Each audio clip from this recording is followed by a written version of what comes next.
Hello everyone, I Rajveer Marwal welcome you all in the class of physics and welcome on the e-education portal of Bal Bharti Senior Secondary School. Today we are going to discuss about electric field intensity due to point charge. In last class we have discussed about what is electric field and what are the property of electric field. तो वो video आपने देख लिया होगा, उस lecture को आप completely attend कर लें, नोट्स प्रिपेयर करें, सीक्वेंस में लेक्चर्स को देखें ताकि आपको प्रॉपर क्लैरिटी आए। तो आज की क्लास में अपन पॉइंट चार्ज के कारण इलेक्ट्रिक फील्ड फाइंड आउट करेंगे।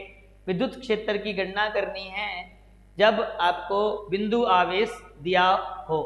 तो कूलम्ब्स लॉ में अपन उसकी लिमिटेशन पढ़ चुके हैं कि जो कूलम्ब्स लॉ है that is applicable only for point charge and for stationary charge that we have discussed when we study about the Coulomb's law. Coulomb's law में मैंने बात बताई थी कि बिंदु आवेश के लिए ही एप्लीकेबल है कूलम्ब्स लॉ, और दूसरा स्थिर आवेश आपका होना चाहिए। तो वो दोनों बातें यहाँ पे अप्लाई करेंगे।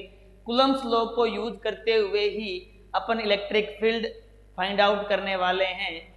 तो एक बार जिन्होंने लास्ट वीडियो नहीं देखा है वो प्रॉपर सीक्वेंस में जितने भी वीडियो हैं स्टार्टिंग से लेकर इलेक्ट्रोस्टैटिक के वो देख ले, तभी उसको ये समझ में आएगा। क्योंकि जिसने कूलम्ब्स लॉ नहीं पढ़ रखा है वो डायरेक्ट ये नहीं समझ पाएगा। तो एक बार कूलम्ब्स लॉ देखें, फिर इलेक्ट्रिक फील्ड वाला वीडियो देखें, तब electric field intensity due to point charge की अपन आज बात कर रहे हैं। तो इलेक्ट्रिक फील्ड क्या होता है इसकी बात अपन ने कर ली थी कि किसी भी पॉइंट चार्ज के around that area where any test charge experience some force, वो क्षेत्र जिसमें किसी और आवेश को लेकर जाते हैं तो उस पर क्या लगता है, बल लगता है, वो बल का अनुभव करता है। तो हम उस क्षेत्र को क्या कह देते हैं, विद्युत क्षेत्र कह देते हैं, इलेक्ट्रिक फील्ड कह देते हैं। अब अगर आपको इलेक्ट्रिक फील्ड इंटेंसिटी निकालना हो तो हमने एक बात बताई थी कि टेस्ट चार्ज परीक्षण आवेश लेना होता है, और परीक्षण आवेश बहुत ही स्मॉल लेना होता है। स्मॉल क्यों लेते हैं उसके बारे में भी बात कर ली थी कि वो जिस आवेश के कारण अपन इलेक्ट्रिक फील्ड निकाल रहे हैं, विद्युत क्षेत्र निकाल रहे हैं, उसको प्रभावित न करें। तो आज की क्लास स्टार्ट करते हैं। Electric field intensity due to point charge, Hindi वाले नोट कर लें, विद्युत क्षेत्र की तीव्रता बिंदु आवेश के कारण या बिंदु आवेश के कारण विद्युत क्षेत्र की तीव्रता हमें फाइंड आउट करनी है। सपोज करो स्टूडेंट्स हमारे पास एक plus Q, capital Q charge है, आवेश है, और इसके कारण हमें electric field intensity find out करनी है। इलेक्ट्रिक फील्ड इंटेंसिटी का एक अलग मैथमेटिकल फॉर्मूला बताया था मैंने आप लोगों को, क्या था, force per unit charge. I hope आपको रिमेंबर होगा क्या बताया था, या लिख देते हैं ताकि आपको क्लैरिटी आ जाए। E is equal to F upon Q not where Q not is a test charge. तो कैसा तरीका है निकालने का कि जब भी उस क्षेत्र के अंदर, उस एरिया के अंदर दूसरे चार्ज को ले जाएंगे उस पर फोर्स लगेगा, और उस फोर्स के बिहाफ पे ही हम इलेक्ट्रिक फील्ड की कैलकुलेशन करते हैं। क्लियर है? आज का टॉपिक, आज का मोटिव, एम क्लियर हो गया। आज हमें फाइंड आउट करना है electric field intensity due to point charge. तो मैंने कहा एक प्लस क्यू चार्ज अपन ने ले लिया, और इस प्लस क्यू चार्ज के कारण कितना इलेक्ट्रिक फील्ड बनेगा या उस फील्ड की इंटेंसिटी क्या होगी, जब वो फाइंड आउट करना है तो क्या प्रोसेस रहेगा उसकी बात अपन कर लेते हैं। सपोज करो इससे आर डिस्टेंस पर, इस सोर्स चार्ज से आर डिस्टेंस पर एक क्यू नॉट टेस्ट चार्ज या परीक्षण आवेश की कल्पना कर लेते हैं। एक परीक्षण आवेश यहाँ पर मैंने ले लिया, एक टेस्ट चार्ज यहाँ पे अपन ने ले लिया और इस टेस्ट चार्ज के हिसाब से अपन क्या फाइंड आउट करेंगे, कैपिटल Q के कारण इलेक्ट्रिक फील्ड की इंटेंसिटी। हमने पहले ही बताया था टेस्ट चार्ज का रोल कितना है कि ये सिर्फ electric field intensity find out करने में काम में लेते हैं। तो यहाँ Q नॉट आपका टेस्ट चार्ज है प्लस कैपिटल Q के कारण हमें इलेक्ट्रिक फील्ड इंटेंसिटी का कैलकुलेशन करना है। तो स्टार्ट करते हैं। फोर्स जो लगेगा इस Q नोट पर कुछ फोर्स लगेगा, उस फोर्स को डिफाइन करना है। अब यहाँ एक बार देखें तो एक प्लस Q है, एक स्मॉल Q नोट है जो हमने एज्यूम किया है टेस्ट चार्ज की फॉर्म में। अब जब प्लस Q और Q नोट को आपने r डिस्टेंस पे रखा तो यहाँ पे फोर्स निकल कर आएगा। इलेक्ट्रोस्टैटिक फोर्स की यहाँ पर बात करेंगे, क्यों लगेगा कि जब दो पॉइंट चार्जेस किसी डिस्टेंस पे रखे जाते हैं तो उनमें कूलम्ब्स लॉ के अकॉर्डिंग एक फोर्स लगता है। That force may be of attraction, may be of repulsion, will depend upon the polarity of charges. Clear है बात? यहाँ क्या लगेगा साहब, एक फोर्स लगेगा। उस फोर्स को पहले डिफाइन कर लेते हैं और वो फोर्स क्या होगा प्यारे बच्चों, that force will be K capital Q, Q not distance का square and r cap is denoting the direction. बहुत शानदार और बहुत इजी मेथड में फिजिक्स की क्लास चलते हुए, जहां भी आपको कोई डाउट हो आप कमेंट करें और साथ साथ नोट्स को प्रिपेयर करें। Conceptual study is going, conceptual study है, रट्टा मारने की जरूरत आपको नहीं है। एक बार अगर आपको समझ में आ गया तो बहुत कम टाइम में आप इसको रिपीट कर कर always physics will be always with you, it's my promise to you. F is equal to K Q Q not upon r square r cap. r cap क्या बता रहा है, डायरेक्शन। ये हमने पहले कह दिया था कि फोर्स क्या है, एक वेक्टर क्वांटिटी है। तो कंसेप्ट क्या रहा, इस प्लस Q का electric field intensity find out करना था। इसके एरिया में, इसके फील्ड में एक टेस्ट चार्ज रख दिया, डिस्टेंस हमने एज्यूम कर ली कि r डिस्टेंस पे रखा है और r डिस्टेंस पे उसको रखकर उस पर लगने वाला या उसके द्वारा एक्सपीरियंस्ड फोर्स कैलकुलेट कर लिया। कितना बल का अनुभव करेगा वो फाइंड आउट कर लिया। तो बल जो अनुभव करेगा, फोर्स जो एक्सपीरियंस करेगा, that will be K Q Q not upon r square from where, from Coulomb's law. Clear है बात? कूलम्ब्स लॉ से ये बात पता लग गई कि जब इस प्लस Q की रेंज के अंदर, इसके फील्ड के अंदर टेस्ट चार्ज को लाओगे तो उस पर इतना फोर्स ये लगाएगा। यहां तक फंडा क्लियर है? यहां के बाद तो सिंपल स्टेटमेंट जिनको पता है इलेक्ट्रिक फील्ड क्या होता है वो इजीली फाइंड आउट कर सकेंगे, क्योंकि हमने पॉइंट चार्ज लिया, उस पॉइंट चार्ज के कारण हमने फोर्स की बात कर ली। अब फोर्स का अगर पता है तो इलेक्ट्रिक फील्ड की बात अपन कर लेते हैं। इलेक्ट्रिक फील्ड क्या होता है उसकी बात मैं कर लेता हूं। Electric field intensity due to point charge, अगर यहां डिफाइन करनी हो I will say force per unit charge. और force per unit charge meaning क्या हुआ, E vector is equal to F upon Q not. Everything is vector here, electric field is also a vector. Clear है? Electric field is also a vector. E is equal to F upon Q not. अब इसकी बात कर लेते हैं साहब, F की value है that is K capital Q Q not upon R square, और यहाँ हमारे पास ऑलरेडी एक Q नॉट अवेलेबल है और R cap. R cap very simple.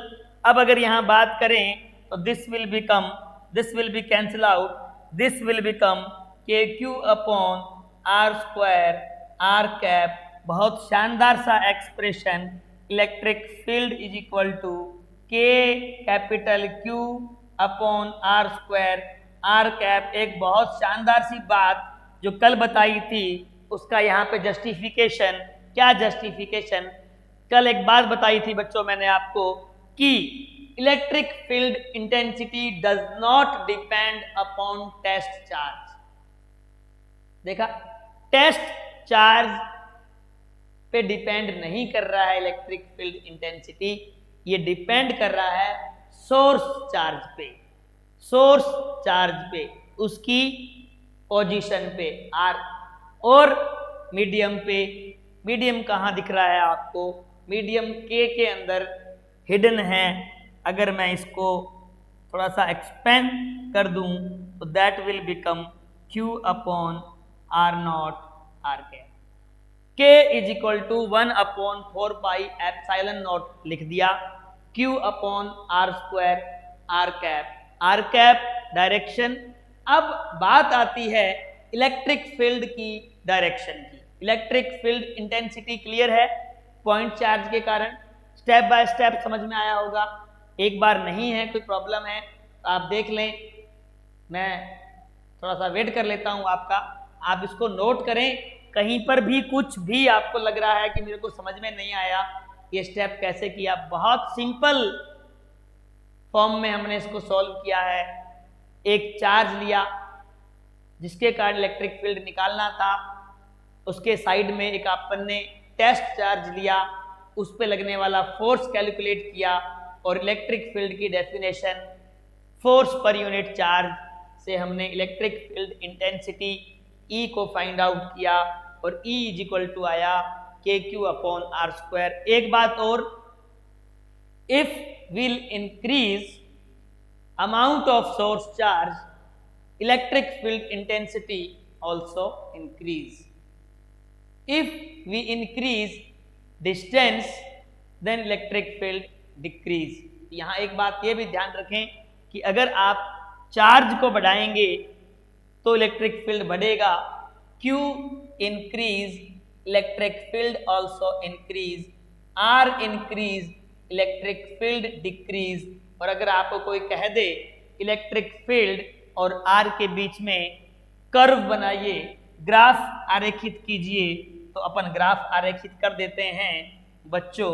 क्या बनेगा देख लेते हैं, वो ग्राफ बनेगा, वो ऐसा बनेगा, E आपका इलेक्ट्रिक फील्ड और R, जैसे जैसे R की वैल्यू आप इंक्रीज करेंगे वैसे वैसे ही आपका इलेक्ट्रिक फील्ड डिक्रीज करेगा, because E is equal to जो निकल कर आया था, E इज इक्वल टू आया था KQ upon R square. R की वैल्यू आप बहुत कम लो तो आपकी वैल्यू E की वैल्यू बहुत ज़्यादा मिलने वाली है। जैसे ही आप R बढ़ाएंगे धीरे धीरे आपका इलेक्ट्रिक फील्ड डिक्रीज होना स्टार्ट हो जाएगा, और अगर ग्राफ ड्रॉ करें तो ग्राफ इस टाइप से डिक्रीजिंग आपको शो होगा। Graph is of 1 upon R square, E proportional to 1 upon R square. E electric field है, R डिस्टेंस है, दोनों के बीच का आपने ग्राफ भी ड्रॉ कर दिया, और यहाँ कह दिया इलेक्ट्रिक फील्ड अगर आप चाहते हो बढ़े तो Q का वैल्यू इंक्रीज कर दो, अगर आपको इलेक्ट्रिक फील्ड डिक्रीज करना है तो R का वैल्यू इंक्रीज कर दो, और R की वैल्यू इंक्रीज करने से R के स्क्वायर के साथ आपका इलेक्ट्रिक फील्ड डिक्रीज होगा। आई होप इतनी बात क्लियर है, इसमें कोई प्रॉब्लम वाली बात नहीं है। अब अपन बात कर लेते हैं डायरेक्शन क्या रहेगी इलेक्ट्रिक फील्ड की। बहुत शानदार सा कॉन्सेप्ट एक और आपके साथ लेकर चलने वाला हूं, डायरेक्शन ऑफ इलेक्ट्रिक फील्ड। एक सब हेडिंग लिख लेता हूं बच्चों, और बहुत ही शानदार आपके लिए फंडा, direction of electric field intensity. बहुत इंपॉर्टेंट कॉन्सेप्ट, बहुत इंपॉर्टेंट चैप्टर और बहुत ही important topic.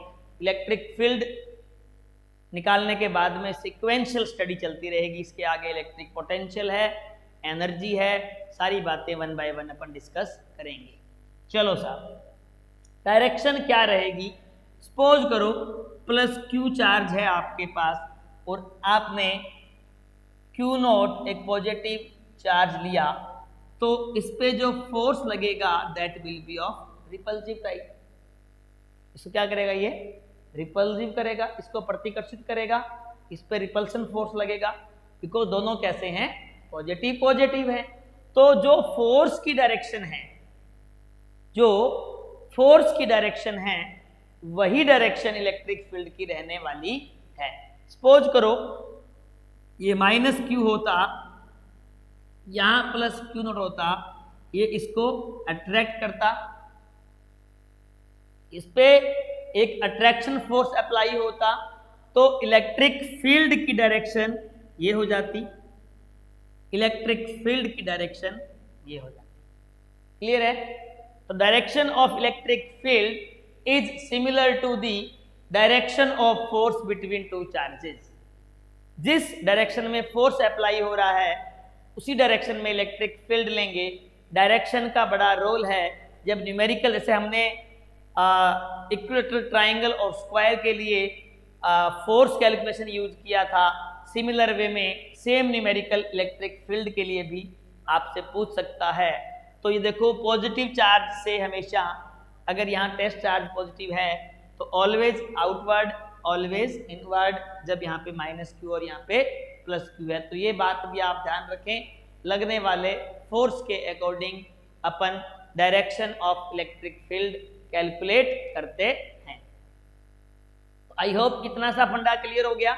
Electric field intensity कैसे फाइंड आउट करनी है पॉइंट चार्ज के लिए, और पॉइंट चार्ज के लिए ही क्यों, because Coulomb's law is applicable for point charge. ये और ध्यान रखें, बहुत शानदार सा स्टेटमेंट, एक बहुत शानदार सा कंपटीशन का क्वेश्चन बन जाता है।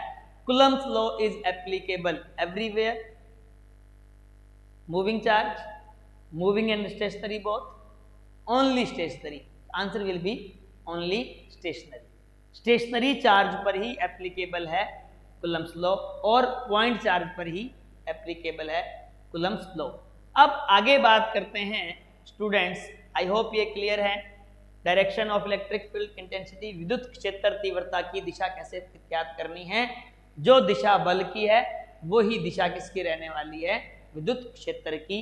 आई होप ये आपको फंडा क्लियर हो गया। चलो जी, अब बात कर लेते हैं, जैसे सुपरपोजिशन प्रिंसिपल की बात करी थी वैसे ही यहाँ पर भी सुपरपोजिशन प्रिंसिपल एप्लीकेबल है कि नहीं उसकी बात कर लेते हैं। और ये कब काम में आता है सुपरपोजिशन प्रिंसिपल, ये काम आता है जब multiple charges are there and we are going to find out electric field intensity.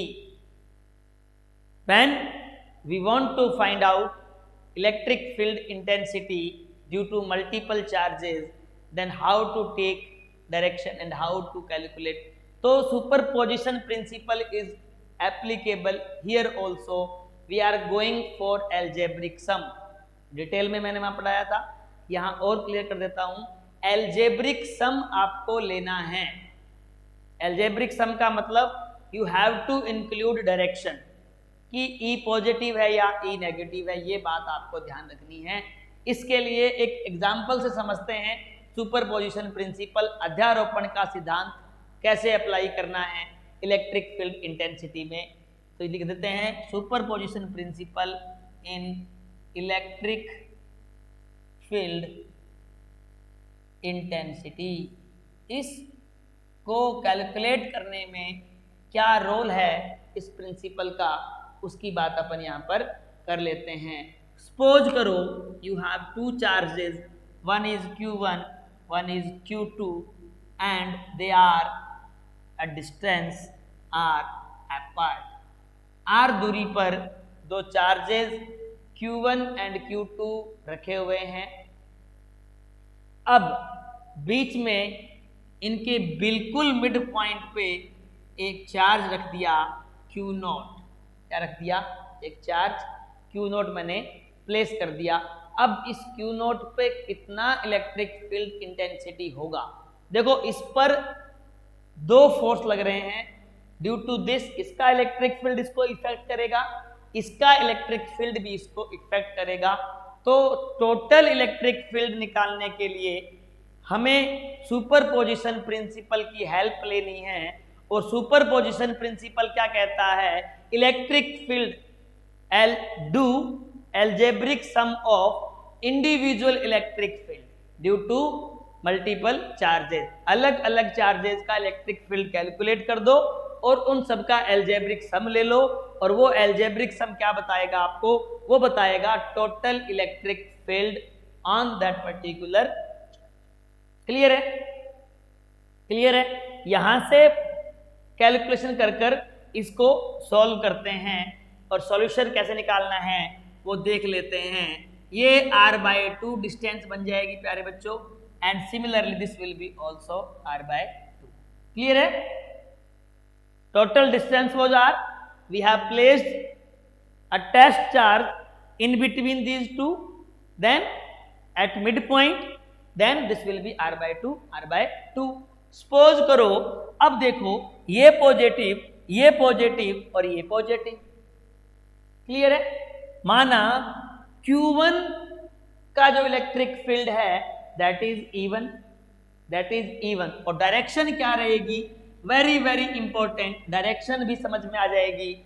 Q1 जो इलेक्ट्रिक फील्ड लगाएगा उसका डायरेक्शन जो मैंने एरो बना दिया वो है।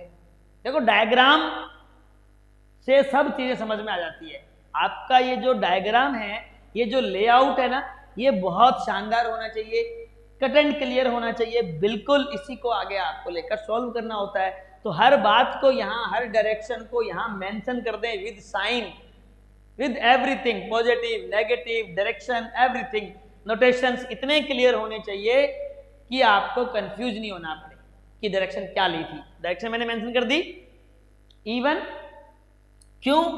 Q1 Q0 को रिपल करेगा, प्रतिकर्षण का बल लगेगा। क्यों लगेगा? दोनों की पोलैरिटी क्या है? सेम, और दोनों के बीच में जो फोर्स की डायरेक्शन होती है वही इलेक्ट्रिक फील्ड की डायरेक्शन होती है। जो दिशा बल की होती है वो ही दिशा विद्युत क्षेत्र की होती है। हिंदी वाले समझ लें। चलो साहब इधर आ जाते हैं। Q0 भी पॉजिटिव, Q2 भी पॉजिटिव, Q0 भी पॉजिटिव, तो ये भी इसको रिपल करेगा ना रिपल। तो ये इसके ऊपर इस तरफ फोर्स लगाएगा, डायरेक्शन ऑफ E2। मैं ऊपर ऐसे लिखता हूं, ऐसे लिखना गलत है, दिशा बताने के लिए ऐसे लिखा है। ऊपर जो साइन है सिर्फ ये बताता है कि वेक्टर क्वांटिटी है, डायरेक्शन कौन सी है ये नहीं बताता। यहाँ तो अपन जियोमेट्रिकली ग्राफिकली दिख रहा है इसीलिए बात कर रहे हैं, विजुअलाइजेशन हो रहा है, अदरवाइज नहीं। Q1 Q0 को उस तरफ रिपल कर रहा है, Q2 Q0 को इस तरफ रिपल कर रहा है। तो दो इलेक्ट्रिक फील्ड इस पे अप्लाई हो रहे हैं, दोनों की डायरेक्शन अपोजिट है। जो E1 और E2 में से जो ज्यादा होगा, जो बड़ा होगा अमाउंट में, उस डायरेक्शन में ये चार्ज पे इलेक्ट्रिक फील्ड वर्क करेगा। तो अपन अभी उसको बाद में मान लेंगे। अभी अगर E1 कैलकुलेट करना हो तो E1 क्या आएगा? That will be K Q1 upon R/2 का होल स्क्वायर, R/2 का होल स्क्वायर। आगे समझ में? E1 और E2 क्या आएगा? वो आएगा K Q2 अपॉन R/2 का होल स्क्वायर। एक इस तरफ लग रहा है, एक इस तरफ लग रहा है। हम यहाँ पे एज्यूम कर लेते हैं, suppose E1 is greater than E2, E1 is greater than E2, तो हम कहेंगे total electric field intensity, total electric field intensity E is equal to E1 minus E2। इसको हमने ज्यादा माना, उसमें से जो अपोजिट डायरेक्शन में है उसको माइनस कर दो। अगर अपन E2 को ज्यादा मानते तो हम E2 माइनस E1 लिख देते। जहां हमारे पास न्यूमेरिकल वैल्यूज गिवन रहेंगी वहां ये प्रॉब्लम नहीं आएगी, वहां ऑटोमेटिकली वैल्यू निकल कर आएगा। जो ज्यादा होगा उसमें से कम वाले को माइनस कर देंगे। तो यहां समझ में आई? मैंने ये एज्यूम किया है, assumed. E is equal to E1 minus E2 direction है, ऊपर साइन लगा देंगे। तो इलेक्ट्रिक फील्ड E क्या जाएगा? That will be K Q1 upon R/2 का whole square minus K Q2 upon R/2 का whole square and this will become K, अगर मैं इसको थोड़ा सोल्व कर दूं, this will become 4k upon R square Q1 minus Q2। कुछ समझ में आया?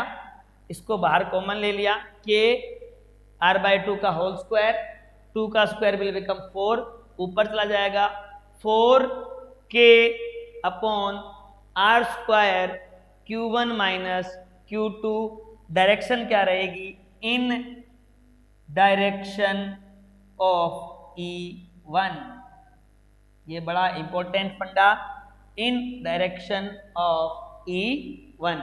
E1 की डायरेक्शन में फाइनल इलेक्ट्रिक फील्ड आपका निकल कर आने वाला है।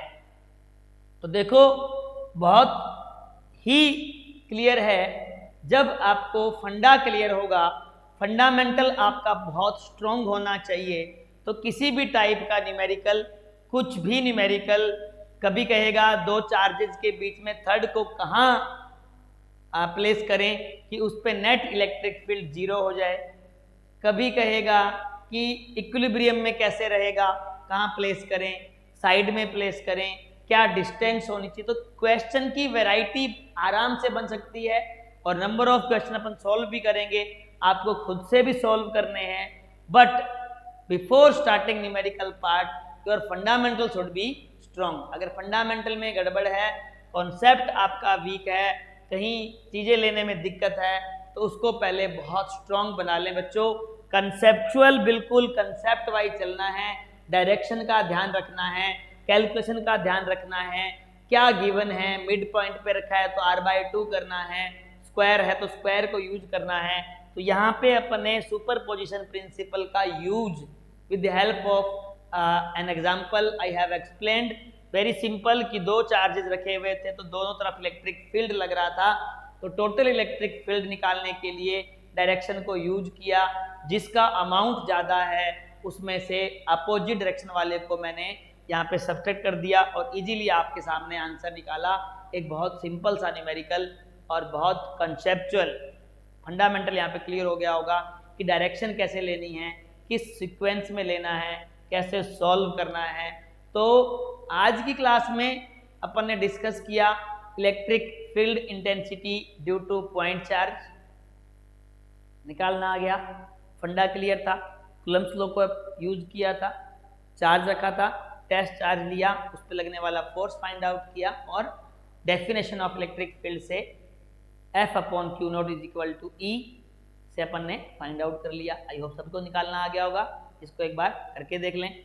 और फिर सुपरपोजिशन प्रिंसिपल कैसे अप्लाई होता है इलेक्ट्रिक फील्ड इंटेंसिटी कैलकुलेशंस के अंदर, वो उसको डिस्कस कर लिया और उसका एक लाइव एग्जांपल आपको मैंने दे दिया कैसे फाइंड आउट करना है। तो नोट्स प्रिपेयर करें बहुत शानदार तरीके से, और हम उम्मीद करते हैं कि बहुत जल्दी ऑफलाइन क्लासेस स्टार्ट हों, अपन रूबरू हों एक दूसरे से, पर एक प्रॉपर मेथड में, प्रॉपर टाइम देते हुए, प्रॉपर नोट्स प्रिपेयर करते हुए, प्रॉपर अपना सेल्फ इवेल्युएशन करते हुए आप प्रिपरेशन करें। हमारी एंड से कोई प्रॉब्लम नहीं आएगी। We are ready for any kind of help. We are available 24/7 to our students. This is all from my side. Thank you so much. Next lecture में मिलते हैं। Thanks a lot.